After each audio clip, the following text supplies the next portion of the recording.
This weekend in Arkansas sports was nothing short of spectacular. The baseball team showcased power on the diamond, basketball brought the heat to the court, and gymnastics displayed elegance and precision while softball hit it out of the park, both figuratively and literally.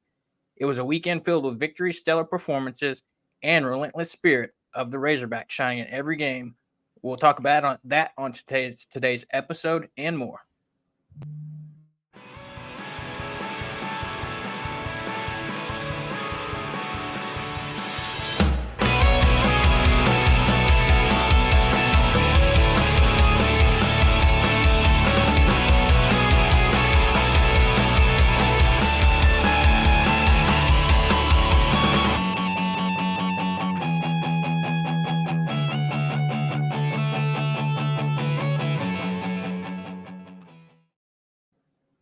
Welcome into episode 67 of the Woo Pig Weekly Podcast, your go-to podcast for an in-depth dive into all things Arkansas Razorbacks. Join us as we dissect the victories, analyze the plays, and revel in the spirit of the Hogs. Before we get started, episode 67 is brought to you by Homefield. Step into the legacy of collegiate apparel with Homefield's premium vintage collegiate apparel. Embrace the spirit of your alma mater or favorite team with our meticulously crafted, comfortable, and stylish collection. Elevate your game day attire and celebrate the rich history of college sports. Homefield, where tradition meets modern comfort in every stitch. So go check out Homefield. You can use the promo code Variety Sports in all caps to get 15% off your first order. Go check them out today. Fantastic Razorback stuff that they're always coming out with new collections, new pieces that are fantastic and great creative designs that give you a little bit of throwback as well as new and modern things. So, quick tidbit for football. Spring practice is back next week, and so we'll keep you up to date on all that as we get it. And as new things develop, there'll be a few battles to watch position-wise, and I think everybody's interested to watch the offense and how it develops under the first year of Bobby Petrino being back in Arkansas. So, we'll bring all the spring practice news to you as we get it, and we'll jump over to Arkansas basketball, where it was hit or miss, but there was a big game this weekend, and we'll get that in a minute. But Arkansas women's basketball last week went on the road to Texas A&M in a pivotal matchup where they are on the bubble to make the tournament, and they unfortunately fell short in this one as they lost 73-67. Leading scorers for Arkansas in that game were Samara Spencer with 24 points, followed by Miriam Dowdle with 17, Michaela Daniels with 15. And then rebounding-wise, you had Sailor Poffenbarger lead all rebounders with 9, followed by Michaela Daniels with 7, and Miriam Dowdle with 6. Shooting-wise, Arkansas shot the ball decent in this game, going 38.3% from the field, going 23 of 60, 31.8% from the three-point line, going 7 of 22. And 70% from the free throw line, going 14 of 20. And this is just another one of those games where the ball didn't bounce Arkansas's way in a close matchup where you think you hit a few more free throws, you might increase your three-point percentage by a little bit, and you easily get the victory here. Yeah, turnovers, the small things like that, loose balls and stuff, getting a few extra possessions could have been a difference maker in this game. I actually thought we shot the ball well enough to get a win, maybe – could have had a little bit better shooting percentage just from the field, only 38%. But I felt like our three-point percentage, as long as you're, 30-plus, you're in okay territory there. So overall, I mean, it was a close game. We were in a position to win it at the end and just, kind of didn't work out. Like I said, a couple of possessions here or there going different direction. Could have been a different ending in this game. But kind of a tough stretch here at the end of the season for the Lady Razorbacks, trying to squeak it in on, like you said, the outside of the bubble there. But definitely not a good game to lose as far as that goes. But overall, I mean, you're still having really, really good performances from some of your big players.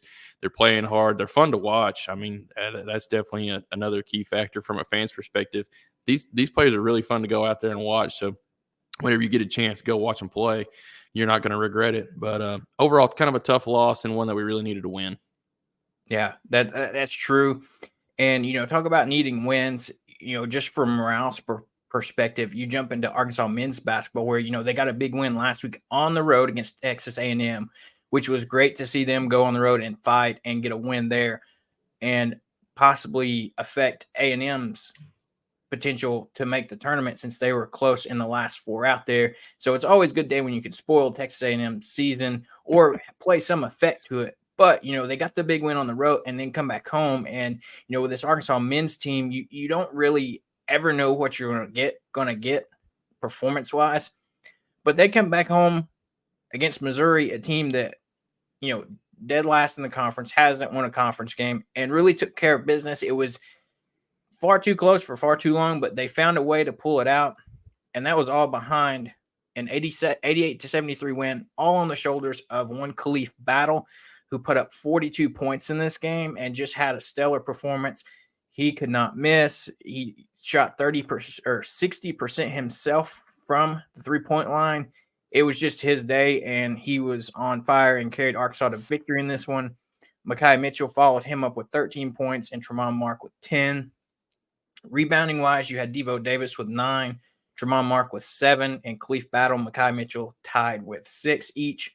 Shooting-wise, Arkansas shot all around great in this game with 48.1% from the field, going 25 of 52, 40% from the three-point line, going 10 of 25, and 82.4% from the free throw line, going 28 of 34.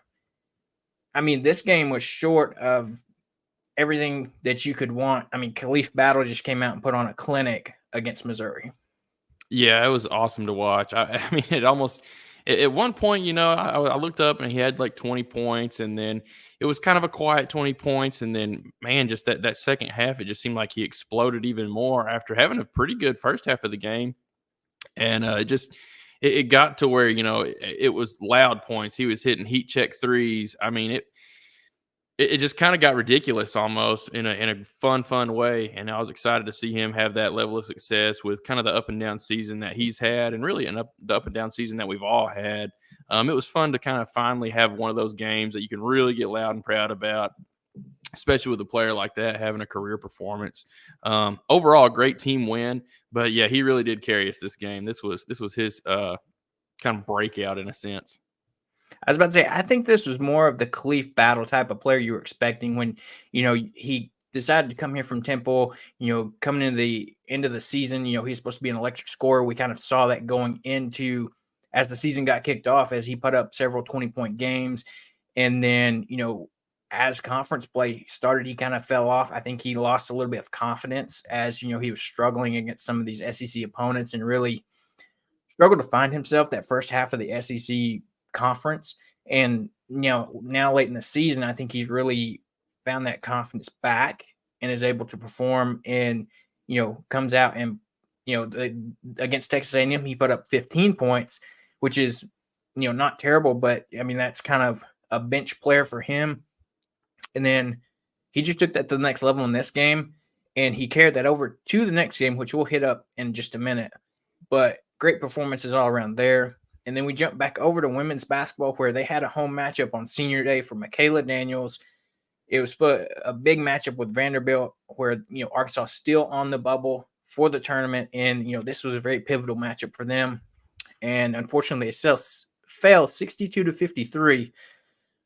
But that wasn't without your senior day celebration player, Michaela Daniels, getting ejected early in this game, which hurt this team to begin with. And so you see your leading scorer, Samara Spencer, with 19 points, Carly Keats, 13 points, having to play extra minutes due to Michaela Daniels being out, and Carly Johnson with 7 points, another player that we haven't said their name much, but they had to step up with one of Arkansas's key players being out, not to mention Talia Scott being out as well due to some injury issues. Rebounding-wise, you had Saylor Poffenbarger with 12, Samara Spencer with 5, and Miriam Dowdy with 4. Shooting-wise, Arkansas shot 31.5% in this game from the field, going 17 of 54. 23.3% from three-point range, going 7 of 30. And then 66.7% from the line, going 12 of 18. And, this was a really needed game that Arkansas couldn't pull out. But when you have one of your key players get ejected early in the game, that's just hard to overcome. And that kind of, messes with the tone early. Yeah, that's 100% the case. And then it's you can sit here and play the what if game all you want to, but I can't help but think that some of these games that we've lost in some close fashion, this one not as close as some of the other ones, but not having Talia Scott in and a lot of these games kind of in the back half of the season has really hurt us, being our leading scorer and, kind of really the spark plug in a sense for this team. There's been a lot of other players really step up in her absence off and on. We've talked about that in some of our previous episodes, but you still can't replace her. And then obviously to your point, Michaela Daniels going out. I mean, that's two of your biggest pieces not on the floor, and it's tough to get wins when you're shorthanded to that level. So definitely, like you said, hurts to drop this game with all the implications that kind of came along with it. We're not having the best end of the season that we needed to try to make a tournament push, and that kind of hurts to see, and I hate that for them. However, there is a lot of, kind of that what if factor of if we were healthy or if we had a little bit stronger performances from three in some of these games and a little bit better we've had some weak defensive possessions on a couple of these matchups in these games, but overall, I mean, I'm still happy with where this program is, where the recruiting has been. I mean, some of the players we've been able to bring in has been electrifying, especially Talia Scott coming to mind there. I think we're going in the right direction. We're just kind of having a tough end to the season here. Yeah, that's true. They've got a few more games on their schedule, that if they can, I think if they can get some wins there, they'll still keep themselves on the bubble, but they're going to have to really Makes it play harder. hard. And, one of those games that comes to mind that is not going to be easy actually takes place starting in about 1 minute as South Carolina's in town and you got one of the top teams in the country. That could be a big win. If they somehow could pull off a win, big upset here, that could do wonders for their resume. But looking past that game, you've got one more game with Ole Miss on the road before your SEC tournament run. And I think you've really got to make a push there and win, maybe try to make it to the semifinals or the championship game. But it's going to be close for this Arkansas women's team. And like you said, it's going to be disappointed with the strides that they've made this year if they don't get in and, don't get the opportunity. Yeah, very true. You couldn't have said it better. Then we'll flip over to Arkansas gymnastics, where Arkansas got a big gymnastics win over this weekend, as well as they took on Kentucky. And, they came back, and I think they've really figured out some things as far as some of their performances and, struggling in previous weeks with certain events and things of that nature. But they came back and beat Kentucky with a score of 197.4 to 197.150 in this match or this meet here. Arkansas outscored Kentucky on every event except for the beam, which we know that's been one of those events that Arkansas has really struggled with this season. But you look at it, they outscored them on vault 49.4 to 49.075. Outscored them on bars 49.375 to 49.275. The beam, Kentucky outscored Arkansas 49.275 to a 48.950. And then finally, Arkansas, with its fantastic floor routine, outscored Kentucky 49.65 to 49.525. And they had some great scores on this one. And it was great to see them get back in the winning column. Yeah, no doubt about it. And we've talked about it in some previous episodes. If you can kind of break that 197 plus threshold in the gymnastics total scoring, you had a good meet, even if it doesn't result in a win. So obviously both of these teams, had a good outing with us scoring a 197.4 and then at a 197.15. So stiff competition there. So it is nice to see us come out on top. We've had a couple of tough losses kind of early in the season in some of these meets where we've had almost career days, from a team standpoint, but just got edged out by, another team that had another career day as well. So we've talked about it plenty of times before. Gymnastics is a sport that's really on the rise as far as popularity and fan viewership and things of that nature. So they're a blast to watch. Get out there, catch them when you can. Sometimes they're actually on certain ESPN channels. You can watch them on TV off and on. It's worth tuning in. They are electric. That's to say the least. Yeah, that's true. And I think as this sport continues to grow, we'll see, the recruiting and all of those things increase and up their level. And so, as we continue, Arkansas's got a few more matches left in this or meets this season. And those will be big as they get ready to hopefully compete in the NCAA tournament of their own. And we'll jump back to Arkansas basketball.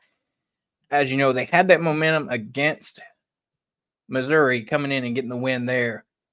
And then you got to think they're on a 2-game win streak. You're back at home against the second worst team in the SEC, Vanderbilt. And for some reason, this Vanderbilt matchup has been almost like kryptonite for Coach Musselman as he's 3-3 versus Jerry Stackhouse and Vanderbilt. We all remember that game last year on the road that was very heated and chippy with Anthony Black and Jordan Walsh and those guys down in at Vanderbilt. Well, you got to think after a big game by Khalif Battle, this team's got to be feeling really good. They just came out, looked pretty good for the first half of the first half. And then when Vanderbilt switched up defenses, that's where things really struggled for Arkansas. Leading scores in this game, you look at Khalif Battle, he did put up 36 points in this game, but that still wasn't enough when we scored 82 points and they just edged us out with 85-82. LLS put up 19 points, so one of his better games. Tremont Mark with 15. Rebounding wise, you saw Trevor Brazile make a return in this game. He played a few minutes versus Missouri, but didn't really record any stats. But you saw him play more time in this game. He tied Khalif Battle and Tremont Mark for leading rebounder with 6, followed by Makai Mitchell with 5 and LLS with 3. Shooting wise in this game, Arkansas didn't shoot the worst in this game, but you got to think if they would have had a few more better shots, we'd be talking differently about this game where they shot 40% from the field going 23 of 57, 33.3% from three-point range going 10 of 30. They shot 33s in this game, which is a little off for this men's team. And then 83.9% from the free throw line, 26 of 31. This is really what kept us in the game. But, I mean, it's tough when you let Vanderbilt come in and the final 12 minutes of the first half go on a 23-7 run. Yeah, that's tough to overcome, and you got to give kudos to their coaching staff. I think that's where we lost this game, is we were outcoached. To your point, they switched up to like a kind of a funky 1-3-1 looking zone, and it shut us down. Honestly, we were settling for a lot of perimeter shots because we couldn't penetrate that zone, and that had a dramatic effect on this game. It was one of the key reasons why we ended up losing. We had a tough time beating that. So. Obviously, I don't think we shot horribly, to your point earlier. Shot well enough to win. Just a couple of possessions kind of went awry just due to the defensive switch ups that Vanderbilt pulled on us. And I think that's something that there's not much time left this year to make corrections, but that's something you're going to have to look at next year. That's been kind of the MO for this team a lot this year. Is we've had success early in games.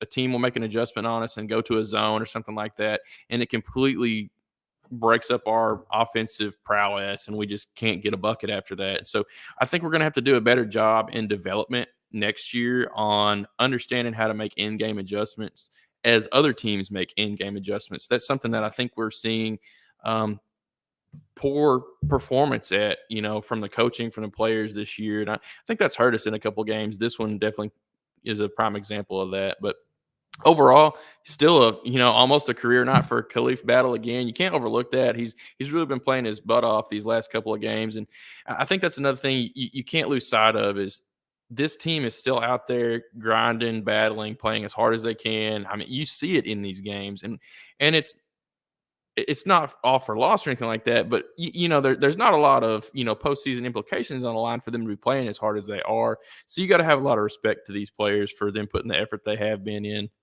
this last half of the season, and the coaching staff too. There's a lot of things we could be doing better, but you can't lose sight of the fact that they're going out every night playing as hard as they can. They have a lot of respect for basketball as a sport, a lot of respect for this state, and you can see that. Yeah, and it's one of those things too that I even wonder with you have Trevor and Brazile entered back into the lineup after a 2.5, 3 week absence. And it just seems like his presence may have thrown off the offense a little bit from them, thrown off their rhythm, and they're not used to playing with him. They've had this success the previous 2 games really without him on the court. But Musselman, with his talent that he is talented in many ways. And you got to think Musselman really probably planned this offense this year around him. and he just hasn't really filled those shoes that Muss has probably expected of him. But looking forward with the success that they had in the previous 2 games, getting victories without him playing, it's hard to say keep him on the bench. But do you want to disrupt the rhythm as Arkansas is trying to get a few more wins towards this end of the season? Yeah, I couldn't agree more with that. It almost felt like in that A&M game we kind of found some type of rhythm on defense and offense, and that's what it takes to be successful in a Muslim team. You have to play good defense. That kind of drives the offense more often than not. But it felt like we were finding some rhythm finally, and you saw that in the A&M in the Missouri game, the way they were able to capitalize on that, and then just kind of ran into a funky matchup with Vanderbilt where I think we just got out coached. I really just think that's all there is to it.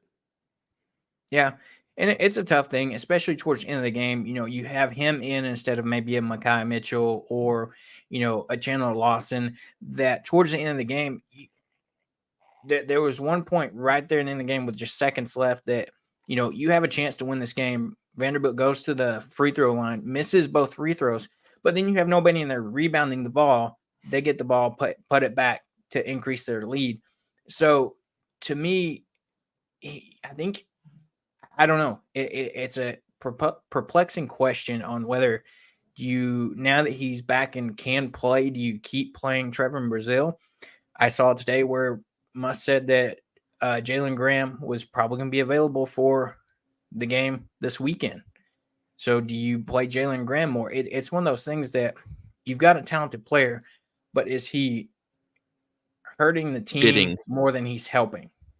Yeah, I don't know. That's why the coaches get paid the big bucks and we don't, because those are the tough questions that are almost impossible to answer. They throw a guy out there, he has a career or not. Yeah, the coach looks like a genius. Or they throw a guy out there that had a great practice that week and he absolutely flops, falls on his face. The coach looks like he doesn't know what he's doing. From a coaching perspective, you don't always know. I don't think, and that's why that's definitely a tough job to be in. But it is hard for me, kind of from the outside looking in. It's hard for me to think that it makes sense to disrupt the little bit of success that we've had with kind of the Mekhi Mitchell getting quite a bit of minutes, down low. And he's had some great games and great performances for us, kind of running that pick and roll look offense off and on. You had some guys like Layden Blocker really step up off and on in some of those games. And I don't know. There's a lot of perplexing pieces, like you said, that you've got all this talent, but it's hard to know exactly how to mesh it all together.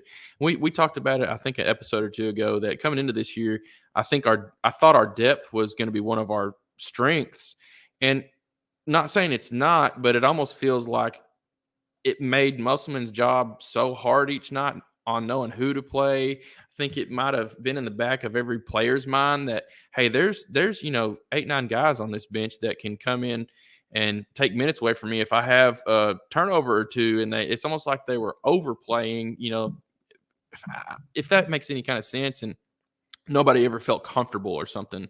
It's almost how it looked if you kind of look back at the season as a whole.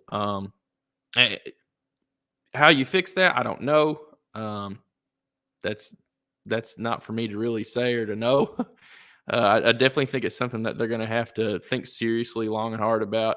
And I think that's something they're going to have to kind of keep in the back of their mind as they're going out and recruiting other players, getting guys out of the transfer portal. I think they need to maybe be a little bit more intentional on how they build the roster and not just throw offers at every single, leading scorer from a certain team that enters a transfer portal that enters the portal.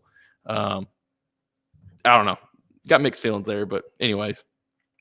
Yeah, it's one of those things that there's no definite answer, and it's all about your scheming. And, that's not going to get easier this weekend as Arkansas goes on the road to a tough environment versus Kentucky that, if we're being honest, it has the chance to be not very pretty at all, unless Arkansas can have one of those nights where they play up to their competition like, they have in the past, or, I don't know. It's all about, I think, how you scheme, who you play. Does after this game, does Brazil come out and have a bigger night? Does he find more rhythm with his team? I don't know. It's one of those things that we're going to have to wait and see. And so hopefully they get some things figured out and improve their seeding a little bit for the SEC tournament if they want to keep that slim possibility of making a run in the tournament to potentially get that conference bid into the NCAA tournament, which again, I emphasize very slim chances of that happening. But if they want to, they've really got to improve their seeding so they don't have to play on day one and get at least a first round bye. With that, we'll jump over to Arkansas tennis as Arkansas women's tennis got wins against number 46 Kansas 4-1 on the 23rd and number 48 Northwestern 4-2 on the 25th. And then men's tennis, they got wins over Oral Roberts 7-0 on the 21st, number 56 Tulsa 4-1 on the 21st, Lamar 4-0 on the 24th, and SMU 4-2 on the 28th. And then, as we mentioned in the intro, it was a big weekend for several sports for Arkansas and big performances, stellar performances. None more than Arkansas track and field, the one consistent that that you can seem to count on year in and year out, as Arkansas men's and women's indoor track team both won the SEC indoor track championships over this past weekend. Not very surprising here, and glad to see they got that sweep again. They did it last year. And I mean, it's normal for Arkansas to have this success in track. Yeah, it's kind of a given. It's something I think we take for granted. Obviously, it's not as a popular, sport that you see advertised as much as some of the others. It's not, not on TV very often or anything like that. But it is something that I think Arkansas fans need to appreciate what we've been able to accomplish from a track and field perspective, the consistency that they show, and just the level of competition that we are at kind of in comparison to the rest of the nation is impressive and something that doesn't need to be overlooked for sure. So great to see them, kind of pick up the sweep here, and I'm hoping they can do it in the national championships. Very true, and those will be coming up soon, and so we wish them the best luck there. And then we'll go over to our diamond sports that are finally back, and Arkansas softball. If you missed our Razorback recap that we did on Sunday, go back and check that out. That's where we dive in depth about all the games that happened over the weekend, including baseball and softball, with baseball being down in Arlington, the softball team playing in the Woo Pig Classic, the Razorback Invitational. They kicked things off today in the Woo Pig Classic as they took on South Dakota State and got a win there 4-3 in a game where we opened up the first inning with a bomb by Bree Ellis. Who else than to start the game out with in that type of fashion? And so, you got to love what Arkansas softball is doing there with, that talent they're able to bring in via the portal. Coach Deifel, like we said, week in, week out, it's hard to see what she's doing with this program. And, we said opening this up, sophomore Hannah Kamzen, she got the win here after shutting the door on the Jackrabbits in the final 3 1/3 inning, as she came in the circle for relief. And offensively, like we said, Bree Ellis, who went 1 for 3 with that 2-run home run in the first inning to get things started for Arkansas. Hannah Gamble paced the Hogs. She had two base hits as well. Kennedy Miller, freshman catcher, we talked about, has been a stellar performance so far this season. Reached base twice on a hit by pitch and an RBI double. Kylie Halverson, she plated an Arkansas run in the first inning with a sacrifice fly as well. So Arkansas, keeping that offensive pace that we saw all this past weekend, and I think they're set for another big weekend as we are hosting the Woo Pig Classic at Bogle Park. So, if you're in town, you're around this weekend, finding yourself, with nothing to do, go check out the Bogle Bombers at Bogle Park. You won't be disappointed. A lot of fantastic things going on there with that program. And then as you flip over to Arkansas baseball, we recapped the weekend down in Arlington in our Razorback recap on Sunday. That's going to be a regular thing. So be on the lookout this Sunday for another episode of Razorback recap coming up live for you.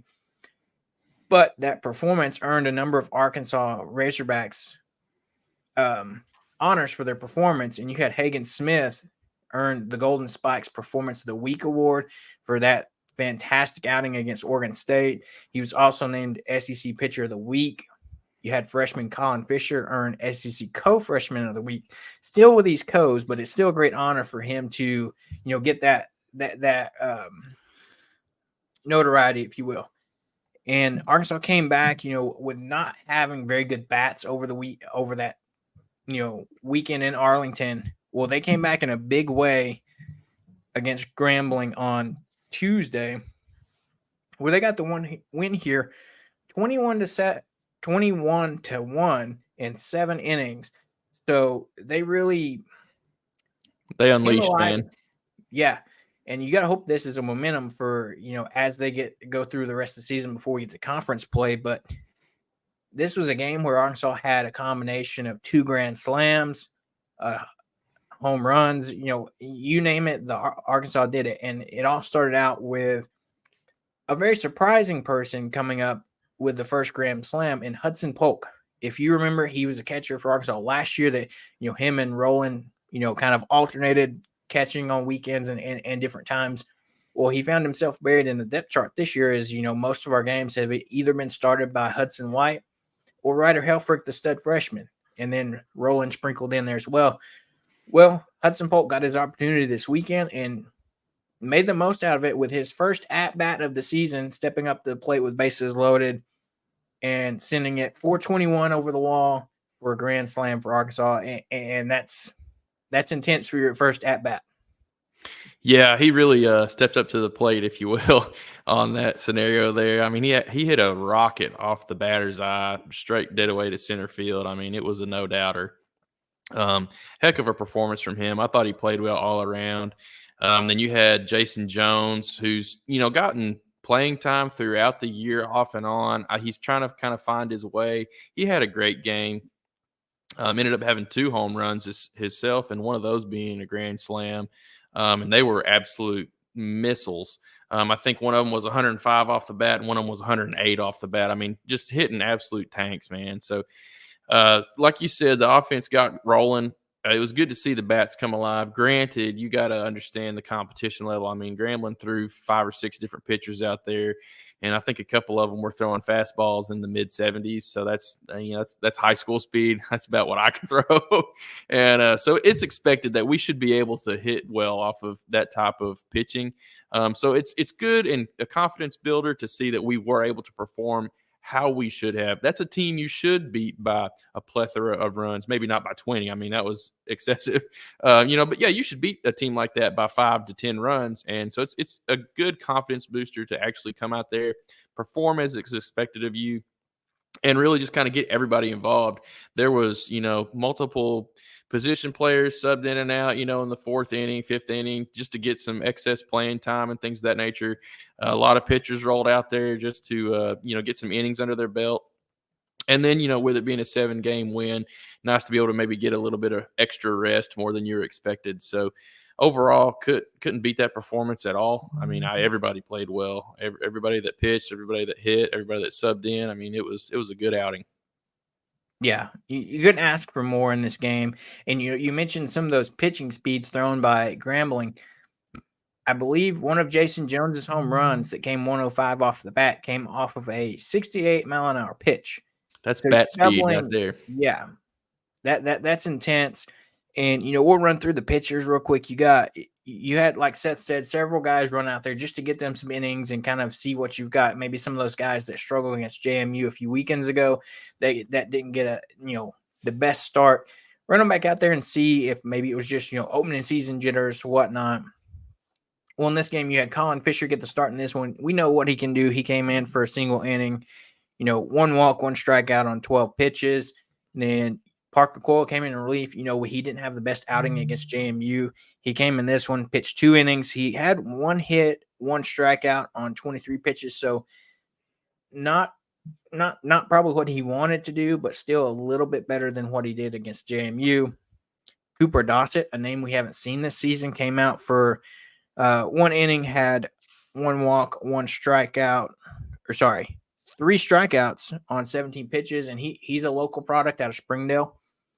Christian Fouch came in 1 inning, 1 walk, 1 strikeout, and 13 pitches. So, you got to see what you got there. Gage Wood, we saw him, JMU, tried to come in and close against down in Arlington. Well, he came out for another inning here, got 2 strikeouts in 21 pitches. And then finally, Tate McGuire finished things up in that final 7th inning with 1 inning. He had 3 hits against him. He is where the Gramblings' 1 lone run came from. Not a shutout, unfortunately, on 24 pitches with 3 strikeouts. So you got to think that, that's some good experience for these guys. Like you said, some of those positional players you saw, like you said, a handful of players come in and take relief and get some bats in. And, I got to say, does what Hudson Polk did at the plate kind of give him a little bit more playing time if you're Dave Van Horn looking at your catchers so far, with the other two struggling a little bit from the plate, and you have your guy from last year that made drastic improvements from hitting 129 last year to coming out his first at bat at the plate hitting a grand slam? I think that's definitely something you got to keep in the back of your mind. I do think that Hudson White and Helfrich are better defensive catchers, and I think that's where you got to look first. But in a pinch hit scenario, in certain high leverage situations in games, you've got somebody like Hudson Polk that brings big power. I know he hit the farthest home run in our spring scrimmages. I think he hit one like 450 or something like that. And it was the longest one that was recorded out of all the home runs that were hit early on. So the kid's got tremendous power. I think the consistency of his bat is that question. But if you need somebody to come in and get you a big hit in a pinch situation, he's somebody to think about. And then in some of those midweek games, even if you're rolling a different catcher out there, you've got a DH spot, see what he can do. See if you can kind of build some momentum, get his average up, be a kind of consistent contributor from the batting side of things. And it's definitely a good thing to have in your back pocket if you need him. We are really, really deep at catcher. I think our whole team is deep this year at pretty much every position, especially once you get Stovall back. I mean, you'll have a pretty deep second base lineup with Peyton Stovall, Peyton Holt, Nolan Souza, that are all kind of traditional second basemen. I mean, you look at every position, there's starting caliber players, on the bench at every position available. So, like you said, it's definitely something I'm going to be curious to watch how the rest of the season goes, especially in some of these midweek games, some of the non-conference weekend series. Does Polk get some more playing time just due to some of his big hits? It'll be fun to kind of watch that happen, and I'm rooting for him. He had a really, really cool post-game interview. If you go find that on YouTube, he's a very, very humble kid. He was ecstatic about the opportunity he got in that game. He knows he's kind of down on the depth chart, and so you could tell that he was just happy to be part of that game, to pitch in and have an effect on the game early on like he did. That was a really cool interview, so go find that and watch that if you get the time to. Yeah, that's very true. And as you look at it, you've got another, weekend of a non-conference schedule where you've got Murray State coming in to play this weekend. And, you start looking at the Racers, they come in 6-2 as well. And, you start looking at matchups here. They've got several guys you kind of want to watch out for. Just going down some stats for them. They come in hitting a 319, which is a little bit better than Arkansas, sitting at 287 right now. Their OPS is at 924. They average about 8.8 runs per game. They've hit 1,100 home runs on the season, stolen 8 bases. Their average ERA is 3.73. Their opponent's batting average is 210, whereas we sit at 187, and their fielding percentage is 9.972. So you look at key players for the Murray State Racers. Their top guy you got to look at is third baseman Carson Garner.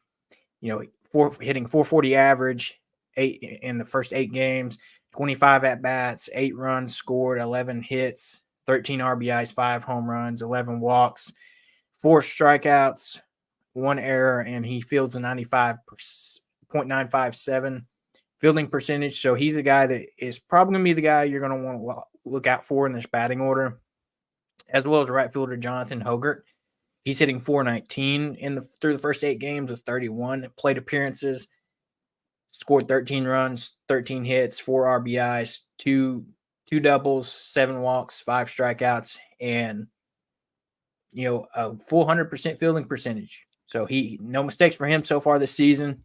So those two guys that you might want to watch out for if, with Arkansas as you're going down the lineup, even though they have good hitting percentages, they probably haven't seen anything like Arkansas's pitching lineup yet this season. On the flip side of that, pitching-wise, they got a couple guys to look out for, 2 left-handers and a right-hander. These are guys that you probably can expect to see some time. Their main guy, Alan Roulette, has a 3.48 ERA on the season, 2-0 in his 2 starts. He's pitched 10 1/3 through the first few games here. He's allowed 7 hits, 4 earned runs, 1 walk, and 10 strikeouts on the season. So, looking at these projections and these guys to look out for, what does this tell you a little bit about this Murray State team? Well, the biggest thing that stands off the page to me, and I can't remember his name, the third baseman that you just stated there, Carson Garner. He has more home runs than he has strikeouts. I know it's early in the season. That's still an incredible statistic. So that's somebody that doesn't swing and miss very often. So that's incredible to see. So that one stands off the page to me for sure. But like you said, I think the biggest thing is you can't really look at these team statistics on either side, on our side of it or theirs, and really go off of it too much this early in the season. There's still guys kind of finding their sea legs. Obviously, a name that comes to my mind is somebody that is going to have a better year than they've had so far is Vahiva Aloy. I mean, he's going to get going at some point. He's got too good of an approach at the plate to not. He's just kind of got to get some of those jitters down and stop chasing a few of those breaking ball pitches. But his bat's phenomenal. It'll get there. But he's somebody that you're going to see. He doesn't have great stats right now. He doesn't. That's just all there is to it. But it's early in the season, and I think he'll fight his way out of that and end up having a good year. So can't go off too much of these numbers early on. And especially to your point, I don't think that they've faced anybody like the trio that we have in starting pitching. You can't say enough about them, honestly. They've looked very Blaine Knight, Casey Murphy, Isaiah Campbell-esque as far as having kind of that 1-2-3 punch. We talked a little bit about it on our recap show. Go check that out. But Hagen Smith has been almost unhittable, at least in the one game against down there in Arlington against Oregon State. He was unhittable. I mean, that's just all there is to it. I mean, 17 strikeouts against 18 hitters is unhittable. I don't know what else you can ask for there. And then you've got Mason Molina, and then you've got help me out here, Brady Tiger. Who both have been racking up the strike. If you didn't have Hagen Smith getting 17 strikeouts in game 1, it wouldn't be surprising for me to have seen Mason Molina kind of get that SEC Pitcher of the Week nod with 10 his own in 6 innings of work. I mean, he was phenomenal. It's just you can't ask for more out of your starting pitching right now, averaging 70, 75 pitches. 6-7 innings, that's hard to beat against the competition that we've had so far. I think that's going to carry over into this series, and I think we're going to be able to shut these guys down a little bit more than they've seen so far this year. That's what we're going to have. And, as long as we can kind of keep the bats rolling, how we got them sparked up against Grambling, I think we've got a pretty good opportunity of having a good series. Yeah, I think that's key. You carry this momentum, I'd rather us be where we're at right now. I know some people are frustrated with that loss we had against Oklahoma State. That's a really tough game. Whereas if you have your bats, you probably win that game. JMU, that was just opening season games. Arkansas seems to every year lose one game of a series that they shouldn't.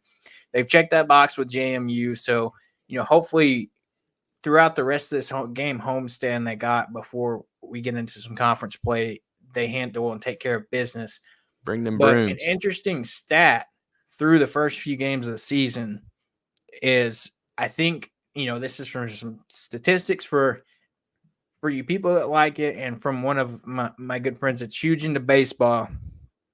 Arkansas's magic number this year is most likely going to be 4, meaning games that we can score at least 4 or more runs, we're probably going to win those games. Arkansas is 5-0 in games that we score 4 more runs this season, where they're 0-2 in games we score less than 2 or less than 4. So with Arkansas's pitching, you got to think that makes sense. if you can put up at least 4 runs, our pitching staff between Hagan, Brady, and Molina, you're not going to score very many runs off those guys. And if our relievers can come in and show up and do their job, I don't see why that couldn't be the case. Yeah, I think that'll hold up most of the year until you play maybe a couple of the outstanding SEC teams that we've got on the docket, like LSU and some of those games. It might be you got to score more like 6 or something like that, But overall, I think that's something you probably can look at as a metric that's similar to like basketball. If you can hit 6 or 7 threes or more, that's kind of the metric on okay, you're probably going to have a good shot at winning. Or if you're less than that, you're shooting a poor percentage, you more often than not going to take a loss. So kind of a similar way of thinking there. But that's just the one thing that I think we've got to build the consistency on. To me, it looks like the pitching is going to be there. Even if we do have an injury or two throughout the year, we are very, very deep at starters and relievers and even closers, if you kind of want to look at it that way. So pitching is going to be just fine, I think, especially with these, non-conference opponents. But I think they're going to be just fine in conference as well. It looks like the caliber of all these pitchers is there. You've got guys throwing 95 plus, I mean, it's ridiculous with nasty, nasty stuff. But where we've got to get that consistency is on the bats. We talked about it in that recap show. Learn how to play a little bit better small ball. It's fun hitting all these home runs. The Grambling game was great. We were smoking balls. I mean, it was awesome. But you can't always depend on that. You got to find ways to knock bunts down when you need them, to get guys into scoring position and then have a timely single. Those are the things that actually win baseball games. Home runs are nice and all, and they do help you, and they do win games from time to time. But it's the consistent getting guys on base, advancing them around the bases, and then being able to drive them home is how you win ball games. Yeah, that's true. So in that, we'll start wrapping up here as, we've got a load of events coming up this weekend, and that all starts, tonight. Arkansas women are taking on South Carolina, and in that game, we'll get a quick update here for you. Arkansas currently down 14 with 4 minutes left in the second quarter, down before half. I'll be happy. I hate to look at it this way, but if we can keep this under 30-point loss, I think that will be success here. Yeah, it hurts to say that, but that's pretty accurate. And then you get things started tomorrow, getting the weekend started with Arkansas softball and baseball, both getting things kicked off at 3 p.m. Arkansas taking on Southeast Missouri State. And then baseball getting things kicked off with that first match of the series of Murray State.